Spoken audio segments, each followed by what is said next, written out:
At 25, Marcus was broke. Not just struggling or scraping by, but truly broke. He worked 2 jobs, a warehouse loader during the day and a gas station clerk at night. Despite all that, he was barely surviving. His daughter Isla had just turned 1. His wife was in school part-time. Their 1-bedroom apartment on the edge of town devoured half his paycheck. The other half vanished into diapers, rent, cheap takeout, and overdue bills. Marcus didn't rest. He didn't plan. He didn't even dream anymore. He just moved from one shift to the next, surviving day to day. Then one night, after back-to-back shifts, he got home to find a red envelope sitting on the kitchen table, notice of termination, unpaid utilities. He stared at it, then laughed, not because it was funny, but because it was absurd. It felt like the final blow. His daughter was asleep in her crib. He looked at her, then whispered to himself, "I'm not doing this for the next 30 years. That moment, rock bottom, became his turning point. The next morning, Marcus searched online for answers. How to get out of poverty. How to retire early on a low income. Frugal tips for families.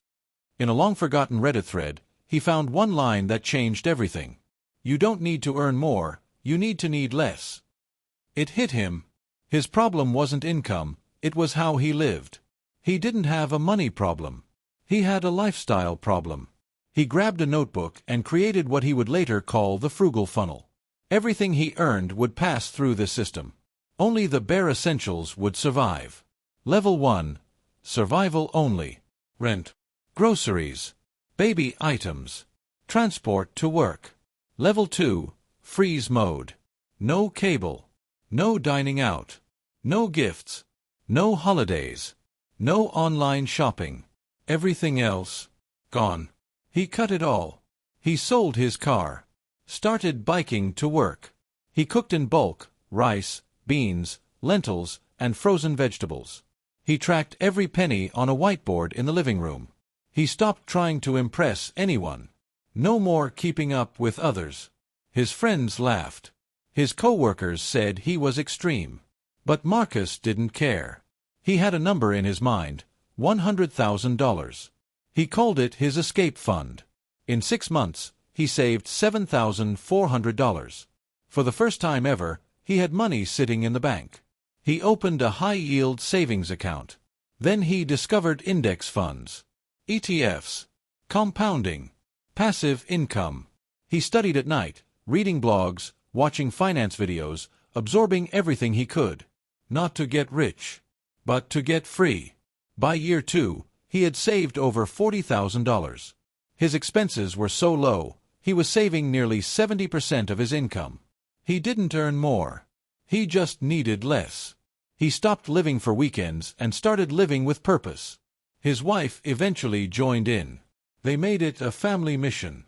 Free family picnics instead of restaurants. Library books instead of buying toys. Movie nights at home with popcorn. Swapping baby gear with other parents. They found joy in simplicity. Their daughter didn't know they were being frugal.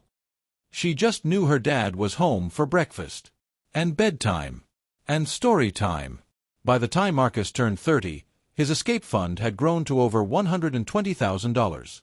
Their cost of living was so low, that was enough to cover 3 full years, maybe more. Marcus wasn't rich. But he was done trading his time for survival. He quit both jobs. Started working from home part-time as a writer and consultant. He made just enough, not because he had to, but because he wanted to. He had done it. He had retired, from stress, from fear, from the trap of paycheck-to-paycheck life. He had won his freedom, not through luck, inheritance, or a fancy job, but through discipline, simplicity, and intentional living. Marcus now shares his story to help others escape the same trap. He calls them the Frugal 5, his rules for life. Cut expenses first. Always. Every dollar must have a job. Learn contentment, not minimalism. Ignore appearances. Most people are secretly broke. Frugality buys freedom, not just savings. I wasn't trying to be rich, he says. I was trying to be free. And now he is. He wakes up when he wants. Takes walks with his daughter every morning. Cooks breakfast. Reads. Writes. Smiles. He has time, peace, options. And he'll never forget the moment it all began. Staring at a red envelope on the kitchen table. And choosing a different life.